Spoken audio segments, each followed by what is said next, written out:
नमस्कार दोस्तों, आप सभी का स्वागत है डीके जनरल स्टडीज़ में। दोस्तों, आप सभी के लिए यहाँ पर छात्रावास अधीक्षक जो हॉस्टल सुपरिटेंडेंट का यहाँ पर फॉर्म भरा रहा है ऑनलाइन, उसमें मैं आप सभी के लिए कुछ अपडेट्स लेकर आया हूँ, क्योंकि बहुत सारे अभ्यर्थी अभी भी कन्फ्यूज़न में हैं।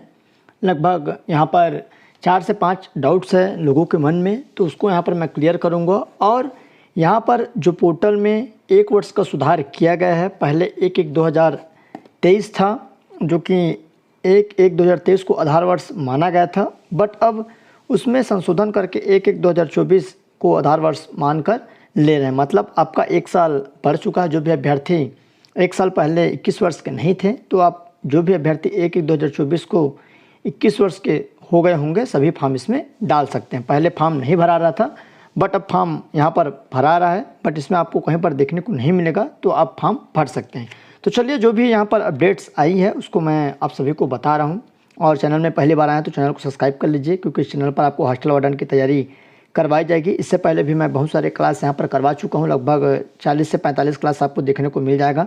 मैं अलग से प्लेलिस्ट बना दिया हूँ आप सभी के लिए। जो भी अभ्यर्थी हॉस्टल वार्डन की तैयारी कर रहे हैं, आप क्लास देख सकते हैं। बहुत सारे क्लासेस हैं, कंप्यूटर के, जीएस के, छत्तीसगढ़ के, हिंदी के, आपको देखने को मिल जाएगा, तो जाकर ज़रूर देखिए। और यहाँ पर जो भी अभ्यर्थी, इससे पहले भी मैं डाउट्स वाला वीडियो बनाया था, नहीं देखेंगे तो जाकर देख सकते हैं। टेलीग्राम ग्रुप ज्वाइन नहीं किए होंगे तो टेलीग्राम में डीके जनरल स्टडी सर्च करेंगे तो ग्रुप मिल जाएगा। वहाँ पर जितने सारे यहाँ पर वैकेंसियाँ निकलती है, उसका आपको PDF उपलब्ध कराया जाता है, या वीडियो के नीचे लिंक दिया हुआ है, उसको भी आप यहाँ पर जाकर ज्वाइन हो सकते हैं। तो चलिए, यहाँ पर जल्दी से आगे बढ़ते हैं।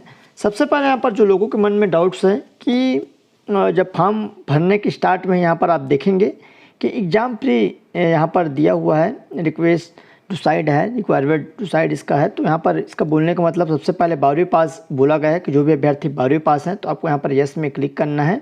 उसके बाद क्या आप कंप्यूटर प्रशिक्षित हैं, तो प्रशिक्षित का मतलब यही होता है कि क्या आपने कोर्स किया है इसके आधार पर, बट ऐसा नहीं है। इसके कहने का मतलब कोई दूसरा है, मैं आपको आगे बताऊँगा। तो यहाँ आप सभी को यस करना है, जिसको भी यहाँ पर हॉस्टल वार्डन, क्योंकि यस नहीं करेंगे तो फॉर्म आगे नहीं बढ़ेगा। तो आपको यस कर देना है, चाहे आप कंप्यूटर का कोर्स किए हो या नहीं किए हो, कोई इसमें दिक्कत की बात नहीं है। इसके कहने का मतलब क्या है, मैं आपको आगे बता देता हूँ कि इनके बोलने का मतलब क्या है, प्रशिक्षित का मतलब। दोस्तों, जिस भी अभ्यर्थी को छात्रावास अधीक्षक का मॉडल गेसिंग पेपर लेना है, वो मेरे को व्हाट्सअप कर सकते हैं। जी हाँ, यहाँ पर आप सभी के लिए बेहतरीन मॉडल गेसिंग पेपर बनाया हूँ, जो कि 15 मॉडल गेसिंग पेपर रहेगा PDF के माध्यम से, जो कि उत्तर सहित रहेगा, जिसमें प्रत्येक सेट में 150 प्रश्न सिलेबस वाइज रहेगा। सबसे पहले आपका यहाँ पर 1 से लेकर 50 तक कंप्यूटर के प्रश्न रहेंगे। उसके बाद हिंदी के प्रश्न 10 प्रश्न, फिर अंग्रेजी के 10 प्रश्न, उसके बाद गणित के 20 प्रश्न, इंडिया जीएस के फिर 15 प्रश्न, उसके बाद करंट अफेयर के यहाँ पर 15 प्रश्न, छत्तीसगढ़ जीएस के 20 प्रश्न, उसके बाद आपके बाल मनोविज्ञान के 10 प्रश्न। तो इस तरह सेट वाइज बनाया हुआ है, 1 से लेके 150 तक क्रम वाइज। जैसे सिलेबस आपका रहेगा, जैसा आपका एग्ज़ाम होगा, सेम इसी पैटर्न पर, और बेहतरीन क्वेश्चन का सिलेक्शन किया गया है आपको एग्ज़ाम में आने लायक। तो जो भी अभ्यर्थी लेने की इच्छुक है, जो भी ईमानदारी से तैयारी कर रहे हैं, मेरे को व्हाट्सअप कर सकते हैं। और मैं आपको थोड़ा सा डिटेल बता दूं, कंप्यूटर का टोटल जो प्रश्नों की संख्या रहेगी, सभी सेट मिलाकर 750 प्रश्न, हिंदी के 150, इंग्लिश के 150, गणित के 300 प्रश्न, इंडिया जीएस के यहाँ पर 225, करंट अफेयर के 225, छत्तीसगढ़ जीएस के 300 प्रश्न, बाल मनोविज्ञान के 150। इस तरह कुल प्रश्नों की संख्या 2250 प्रश्न रहेंगे। सभी अति महत्वपूर्ण रहेगा और आपके एग्ज़ाम के लिए काफ़ी बेनिफिट, काफ़ी मददगार साबित होंगे। जो भी अभ्यर्थी तैयारी कर रहे हैं, उसके लिए यह काफ़ी महत्वपूर्ण रहेगा। आप ज़रूर परचेज़ करिए, और इसके लिए यहाँ पर मेरे को व्हाट्सअप कर सकते हैं 782825 इस नंबर पर, और व्हाट्सअप पर तुरंत रिप्लाई दिया जाएगा। जो अभ्यर्थी ईमानदारी से तैयारी कर रहे हैं, वहीं व्हाट्सअप करिए, जिसको छात्रावास अधीक्षक बनना है, और बेहतरीन मॉडल गेसिंग पेपर है, सिलेक्टेड है सभी। तो चलिए दोस्तों, देखिए यहाँ पर शैक्षणिक अर्हता। तो शैक्षणिक अर्हता में 12वीं पास और कंप्यूटर प्रशिक्षित अभ्यर्थी को अधिमान्य दिया जाएगा।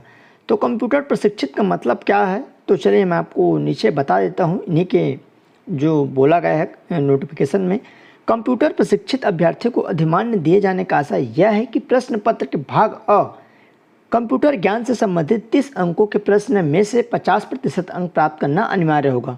मतलब अगर आप 30 प्रश्न यहाँ पर पूछा जा रहा है, तो 15 आपका सही होना चाहिए कंप्यूटर में ही काट कर। इसमें अर्हता प्राप्त करने वाले अभ्यर्थी का ही प्रश्न पत्र भाग ब का मूल्यांकन कर भाग अ और ब दोनों का यहाँ पर जो अंक है उसके आधार पर मेरिट सूची तैयार की जाएगी। कंप्यूटर में भी आपको जितना मिले रहेगा, अगर आप पास रहेंगे वो, और आगे जो बी वाले में बी सेक्शन में जितने भी प्रश्न रहेंगे लगभग 70 क्वेश्चन, इन दोनों को मिलाकर आपका मेरिट तैयार किया जाएगा। तो सबसे पहले कंप्यूटर है, तो प्रशिक्षित कहने का मतलब यही है कि अगर आप यहाँ पर पास हो जाते हैं, तो अगर आप 15 नंबर आप पा जाते हैं तो मानकर चलिए आप कंप्यूटर प्रशिक्षित हैं। ये बात की प्रक्रिया था, बट उसके कहने का मतलब यही है, उन्हीं अभ्यर्थियों को लिया जाएगा जो 15 नंबर पाते हैं। तो ये क्लियर है, इसके मतलब कोई भी डाउट्स न रखेगा, एकदम सिंपल सी चीज़ है। उसके बाद यहाँ पर 1 साल का एज लिमिट बढ़ाया गया है। तो चलिए मैं आपको बता दूँ कि बहुत सारे अभ्यर्थियों को 1/1/2023 की स्थिति में 21 वर्ष पूरा नहीं हो पा रहा था, तो फॉर्म भरा नहीं पा रहा था, पोर्टल एक्सेप्ट नहीं कर पा रहा था। तो अब क्या है, अब यहाँ पर 1/1/2024 को बढ़ा दिया गया है, और जो भी अभ्यर्थी इस इसके बीच में 1/1/2024 तक अगर आपका 21 वर्ष हो चुका है तो आप फॉर्म भर सकते हैं, 12वीं पास और 21 वर्ष। तो इस आप सभी के लिए ये बेनिफिट है। बहुत सारे अभ्यर्थी इसके अंदर आ जा रहे हैं, क्योंकि बहुत सारे अभ्यर्थी छूट जा रहे थे। तो आप सभी के लिए खुशी की बात है, तो आप इसमें फॉर्म डाल सकते हैं। कंप्यूटर का आपको यस करना है, 1 साल का लिमिट बढ़ा दिया गया है। उसके बाद है कि मेरे ज़िले में सेंटर नहीं दिखा रहा है। बहुत जगह ऐसा है कि 32 जो ज़िला मुख्यालय है वहाँ पर आपको सेंटर दिया जाएगा, बट कहीं कहीं अभी जो फॉर्म भर रहे हैं तो ऐसे अभ्यर्थियों का कमेंट आ रहा था कि सर मेरे ज़िले में जैसे बिलासपुर हो गया और सारंगढ़, बिलाईगढ़ कुछ ज़िला हैं जहाँ पर जो सेंटर शो नहीं हो रहा है। तो इसका मतलब ये है कि वहाँ पर सेंटर जो क्या है फुल हो चुका है। जितने भी अभ्यर्थी फॉर्म डाल चुके हैं तो मेरे हिसाब से वो फुल हो चुका है, इसलिए आपको सेंटर नहीं दिखा रहा है। तो आप नज़दीकी अगल बगल जो भी ज़िला है वहाँ पर आप सेंटर चूज़ कर सकते हैं। जल्दी आप सभी फॉर्म भर दीजिए, अन्यथा आपको अगल बगल सेंटर नहीं मिल पाएगा। जल्दी से जल्दी आपको फॉर्म भरना पड़ेगा, तभी आपको सेंटर मिलेगा, नज़दीकी सेंटर, अन्यथा आपको इधर उधर फेंक दिया जाएगा। या देखने को मिलता है कि आपको आपके जो मुख्यालय से 30 किलोमीटर 40 किलोमीटर दूर आपको जाना पड़ सकता है। देखिए यहाँ पर एक और समस्या है, बहुत सारे अभ्यर्थियों के बीच में हर बार आता है और ये हमेशा चलते रहता है। ऑनलाइन आवेदन के साथ अभ्यर्थी की जाति, जन्मतिथि, स्थानीय निवासी संबंधी प्रमाण पत्र नहीं लिए जा रहे हैं। अभ्यर्थी के सभी प्रमाण पत्र का परीक्षण काउंसलिंग के दौरान की जाएगी। अभ्यर्थी द्वारा दी गई गलत जानकारियों के लिए व्यापक जवाबदार नहीं होगा। तो आप सभी जो भी अभ्यर्थी इसमें फॉर्म डाल रहे हैं, आपका 21 साल होना चाहिए। उसके बाद आपका जातीय निवास, अगर आप ST/SC OBC से आते हैं, जातीय निवास, जो जातीय निवास है, मूल निवास है, वो सभी प्रमाण पत्र पहले से बना होना चाहिए, या अभी एग्जाम मतलब फॉर्म भराने तक आपका हो जाना चाहिए। साथ ही साथ रोजगार पंजीयन में भी आपका कार्यालय में पंजीयन होना अनिवार्य है। तो सारी डॉक्यूमेंट आपका क्लियर रहना चाहिए, तभी आपका मान्य रहेगा, बाद में आपको रिजेक्ट कर दिया जाएगा। तो इसके लिए आप ज़रूर सावधान रहिए। और उसके बाद है यहाँ पर ऑनलाइन आवेदन में त्रुटि। बहुत सारे अभ्यर्थी ऑनलाइन आवेदन भरते समय बहुत सारे त्रुटियाँ कर डालते हैं, या OBC गलत लिख डालते हैं, या अपना जो कैटेगरी है या किसी का नाम अक्षर में मिस्टेक हो जाता है।